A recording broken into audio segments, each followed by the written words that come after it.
Nama ketiga larangan situngan nama kokoan aja amat tahu. Saya sering tegur itu anak-anak muda sekarang, Pak. Saya sering tegur. Kega, larangan dalam ilmu hikmah itu menolak rezeki selama 40 hari dan bahkan bisa menutup jodoh orang yang menggunakan pakaian robek. Ia telak dak tute pakai sopek. Nah iya anak muda mah kok sulara lampe na sopek mana ngutuna. Pekotan nama kundru dalek na. Tidak boleh makan di tempat tidur sambil baring, itu menutup aurat.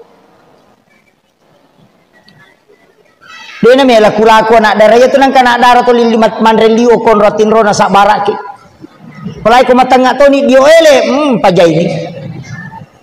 Nasorosi pa saya tuh. Makanya mana itu teman-teman teriolo pemali karena ilmu hikmah itu larangannya pemali.